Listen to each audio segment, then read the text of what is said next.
বরিশালের port road মৎস্য অবতরণ কেন্দ্রে ইলিশের সরবরাহ কমতে শুরু করেছে। ভরা মৌসুমেও প্রায় ইলিশ শূন্য হয়ে পড়েছে বাজার। আর যেটুকু ইলিশের দেখা মিলছে তা সাধারণ ক্রেতাদের ক্রয় ক্ষমতার বাইরে। বিশেষজ্ঞরা বলছেন, নদীর নাব্য কমে যাওয়ায় আর ঝাটকা নিধন বন্ধে প্রশাসনের দুর্বলতায় ইলিশ সংকটের কারণ। লাইফে কোনো কিছুর গ্যারান্টি নাই, তাই ইন্স্যুরেন্স করুন সিটি ব্যাংকে, কারণ ইন্স্যুরেন্স করলে সিটিতে সুরক্ষা পাবেন নিশ্চিন্তে। মৌসুমে বরিশালের বাজারে যেখানে ইলিশের অধিক সরবরাহ থাকার কথা, সেখানে ইলিশের দেখা পাওয়া কষ্টকর।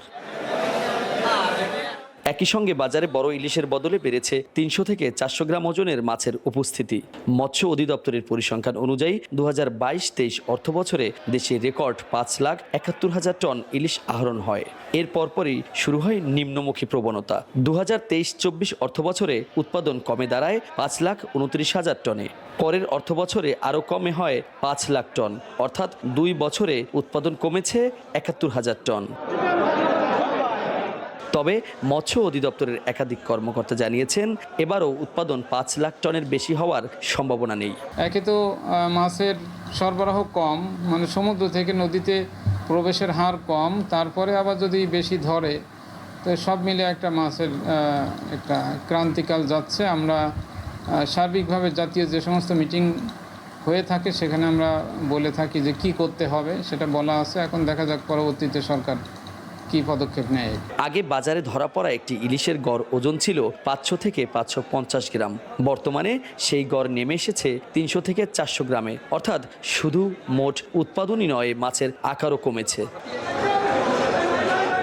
আর ব্যবসায়ীরা বলছেন, সমুদ্র থেকে ইলিশ না আসার কারণেই দাম বেশি। স্থানীয় নদীর মাছ দিয়েই চাহিদা মেটাতে হচ্ছে, ফলে মাছের আকার যেমন ছোট, মূল্যটাও বেশি। দামটা এখন একটু বাড়ছে, আগে আরো কম ছিল, নিয়ন্ত্রণে ছিল। মাছের দাম অনেকটাই বেশি বর্তমানে।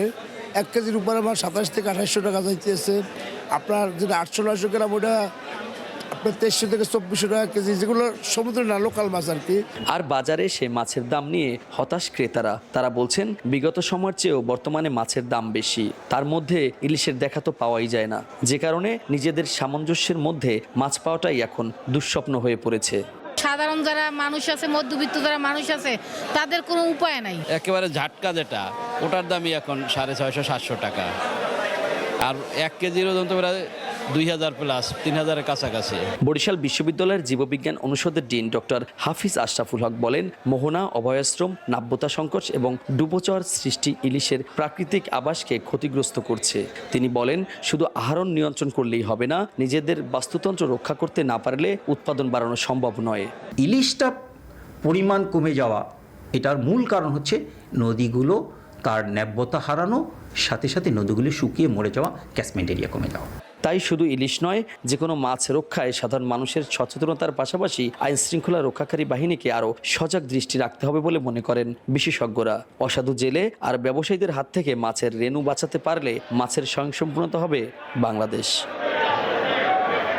Ariful Islam, one news, Barishal. মাছের বাজারে সরবরাহ দাম নিয়ে আরো জানাতে আমাদের সাথে যুক্ত হচ্ছেন সাতক্ষীরা থেকে সহকর্মী নাজমুল শাহাদাত এবং কক্সবাজার থেকে FM সুমন। শুরুতেই যাব সাতক্ষীরাতে। নাজমুল, মাছের বাজারে আসলে সরবরাহ কেমন দেখছেন? দাম নিয়ে ক্রেতা বিক্রেতারা আসলে কি বলছে সেই সম্পর্কে জানাবেন। শাওন, আমি কিন্তু এখন দাঁড়িয়ে আছি সাতক্ষীরার যে সর্ববৃহৎ যে বড় বাজার, সেগুলো বড় বাজারে। এই বাজারে কিন্তু অন্যান্য সময়, এই সময় থেকে কিন্তু মাছের বাজার জমজমাট হয়েছে, কিন্তু এই যে গত কয়েকদিন ধরে যেভাবে বৃষ্টিপাত হচ্ছে, তার ফলে কিন্তু এখানে ক্রেতা বিক্রেতা উভয়ের মাঝে কিন্তু আসলে বেচা কেনার যে প্রভাব বা ক্রয়ের যে মানুষ কিন্তু মাছ কেনাকাটা করতেছে। আমি আপনার মাছের দামের কথা বলে, চিংড়ি জানেন যে সাতক্ষীরাতে আসলে সাদা খাতা হিসেবে চিংড়ি এটাই সবচেয়ে বেশি চাষ হয়। এই চিংড়ি ব্যতীত সব ধরনের সাদা মাছের কিন্তু দাম বৃদ্ধি পেয়েছে। এর পাশাপাশি আপনার এই মৌসুমে আপনার যে সমস্ত মাছ, অধিকাংশ যে মাছগুলো আসলে মক্সিবুর থেকে ধরা হয়ে থাকে, সেগুলো কিন্তু আসলে সাতক্ষীরা স্থানীয় যে আড়তগুলো আছে, এখানে কিন্তু এই মাছগুলো বিক্রি হয় না। বিশেষ করে আপনার যে ভিনামের চিংড়ি বা আপনার যে পাবদার যে মাছগুলো, সেটা কিন্তু আসলে দেশে মানে সাতক্ষীরার বাইরে চলে যায়।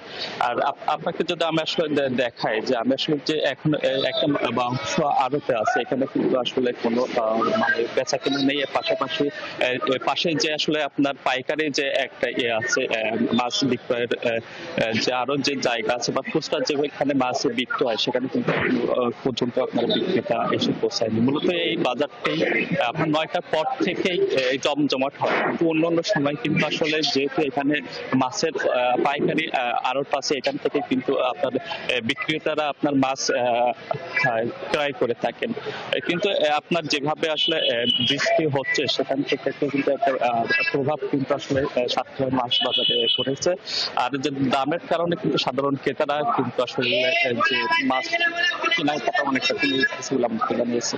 সামনে ছিল সাতক্ষীরা মাছ বাজারে আমাদের সাথে সর্বশেষ পরিস্থিতি। নাজমুল, আপনাকে ধন্যবাদ। এবার যাব কক্সবাজারে। সুমন, ইলিশ মাছের সহ সামুদ্রিক মাছের সরবরাহ কেমন দেখছেন, সেই সাথে সেখানে দাম কেমন, দাম নিয়ে ক্রেতা বিক্রেতারা আসলে কি বলছেন? শাওন, আপনাকে ধন্যবাদ।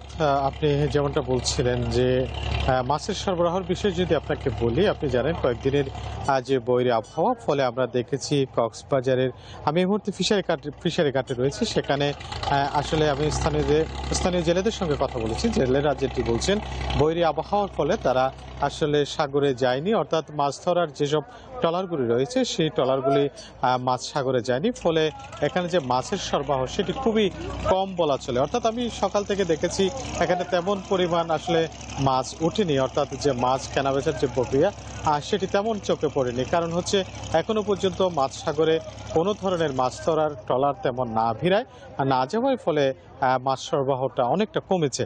আমি কথা বলেছিলাম তারা কেন যাচ্ছে না, তারা বলছে যে আবহাওয়ার কারণে কয়েকদিন আসলে সতর্ক সংকেত ছিল, ফলে তারা সাগরে যাননি এবং ফলে এখানে মাছ সরবরাহটা কমে গেছে। আর বাজার দরের কথা যদি বলি, কক্সবাজারের ফিশারি ঘাটের এই মুহূর্তে যে বাজার দর সেটি বলছে যেহেতু সরবরাহ কম, বাজারের দাম একটু বেশি। আর ইলিশের কথা যদি বলি, ইলিশের সরবরাহ বলতে গেলে খুবই কম, অর্থাৎ এখনো পর্যন্ত মাছ সাগরে যেহেতু জেলেরা যাননি, ফলে আমরা সরবরাহ দেখছি খুবই, অর্থাৎ নাই বললে চলে। হ্যাঁ, তবে আজকে থেকে যেহেতু স্বাভাবিক হওয়ার পথে আবহাওয়া, ফলে জেলেরা আজকে থেকে নতুন করে মাছ সাগরে ট্রলারগুলি নিয়ে যাবেন, ফলে মাছের সরবরাহ আজকে থেকে অর্থাৎ আগামীকাল কিংবা এর পরে থেকে আস্তে আস্তে বৃদ্ধি পেতে পারে বলে আমাকে জেলেরা জানিয়েছেন। আর সে সঙ্গে আমি যদি একটু দেখাবার চেষ্টা করি আপনাকে, আমার এই পাশে নিশ্চয় দেখছেন অনেকগুলি ট্রলার আসলে ট্রলার নিশ্চয় আপনি দেখতে পাচ্ছেন, যেখানে অনেক ট্রলার কিন্তু এখনো পর্যন্ত এখানে রয়েছে, অর্থাৎ এগুলি মাছ সাগরে মাছ ধরতে যাবার যে কথা সেটি ছিল, কিন্তু এই যে বৈরী আবহাওয়া, বিশেষ করে সতর্ক সংকেত ছিল, ভারী বৃষ্টিপাত এবং থমকা বাতাসের কারণে তারা কিন্তু মাছ ধরতে যায়নি, ফলে মাছের সরবরাহ কক্সবাজারের এই ফিশারি ঘাটে অনেকটা কমে গিয়েছে। আমি সকাল থেকে দেখেছি, অর্থাৎ ভোর থেকে এখানে এসেছি, ভোর থেকে এসে আমার কাছে যেটি মনে হলো এবং আমি কথা বলে যেটি জেনেছি যে তারা বলছে তারা মাছ সাগরে না যাওয়ার ফলে এখানে সরবরাহ খুবই কম। তারা যখনই পরিস্থিতি স্বাভাবিক হয়, অর্থাৎ আজকে থেকে যদি আবহাওয়া স্বাভাবিক হতে শুরু করে, তাহলে তারা মাছ সাগরে যাবেন এবং ট্রলারে মাছ পাওয়া যাবে এবং বিশেষ করে সরবরাহ বাড়বে। অর্থাৎ আরেকটি কথা বলে রাখি, সংকেত কিন্তু গতকালকে থেকে প্রত্যাহার করা হয়েছে, ফলে আজকে থেকে তারা গভীর সাগরে যাবেন এবং যেতে পারবেন যেহেতু আবহাওয়া স্বাভাবিক হচ্ছে। এই ছিল আসলে শাওন কক্সবাজার ফিশারি ঘাটের মাছের কেনাবেচা এবং সরবরাহ সর্বশেষ। সুমন, আপনাকে ধন্যবাদ।